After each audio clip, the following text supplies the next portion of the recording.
We've heard conflicting stories about Portland, scenes taken from early on after George Floyd was murdered, protesters in a very angry state, and there was some substantial destruction. But weeks later, that had disappeared, down to a small number of late-night folks, and that's when this conversation starts and makes the transition to what the federal forces have done.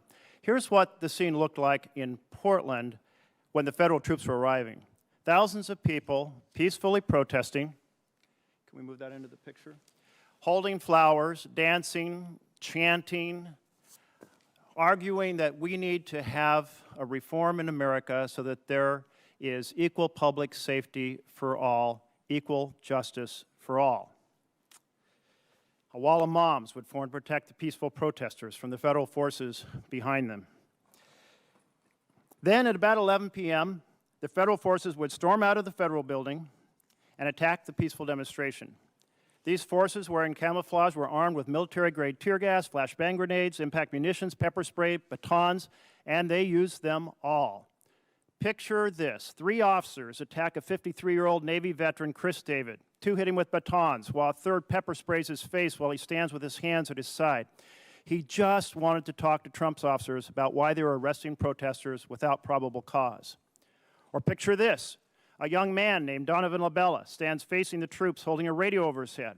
An officer standing across the street shoots him in the center of his forehead, sending him to the hospital in critical condition with a fractured skull. Picture this. Thousands of ordinary Portlanders from every corner of the city, every walk of life, are assaulted. A disturbing number of them end up in the hospital with serious injuries from the federal troops, and thousands are dealing with the after effects of military-grade tear gas. After attacking the crowd, Trump's forces swept through the streets, grabbed protesters, threw them into unmarked vans with no specific charge or probable cause. The forces have no agency marking.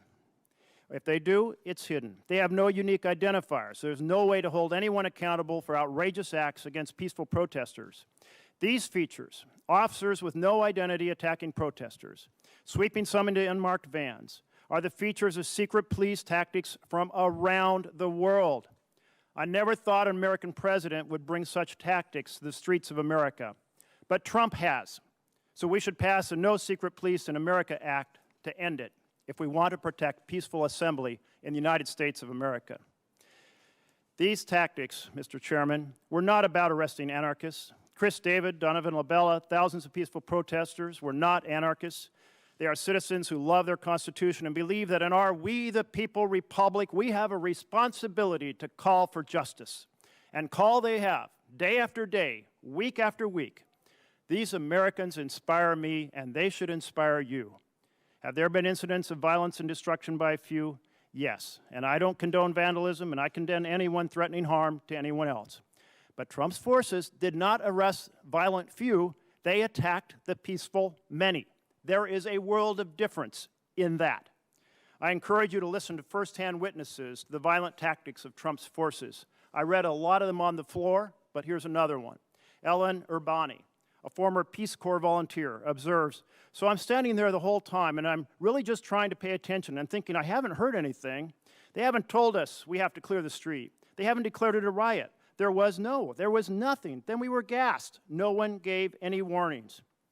After the gas came pepper bullets, and she says, "And you could hear the rat-a-tat-a-tat. And honestly, my first thought was, what happened to my helmet? I thought I had a helmet on. It just hurt so badly, even through the helmet, to get shot in the head. And then came the rubber bullets. They shot and broke my left foot, but I stayed up. I mean, the pain was awful. My toes, they split the bone in my big toe.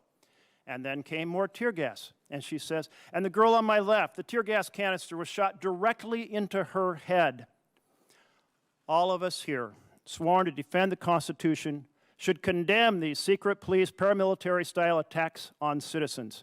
It's not acceptable anywhere in the world. It's an unbelievable offense against civil rights here on the streets of our democratic republic.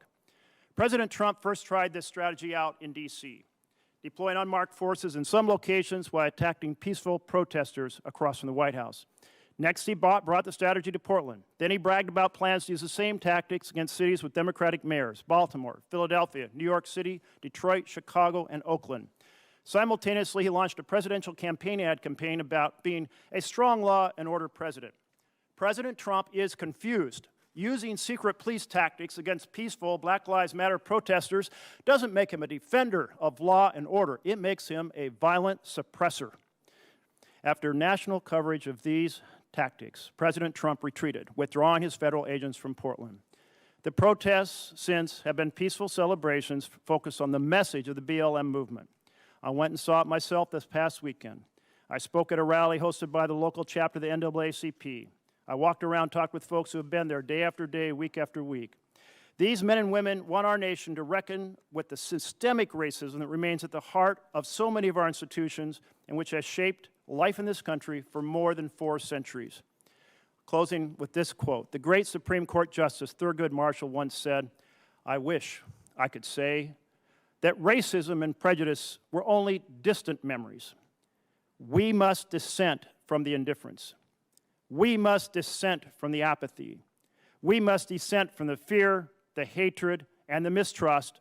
We must dissent because America can do better." Colleagues, America can do better. America must do better.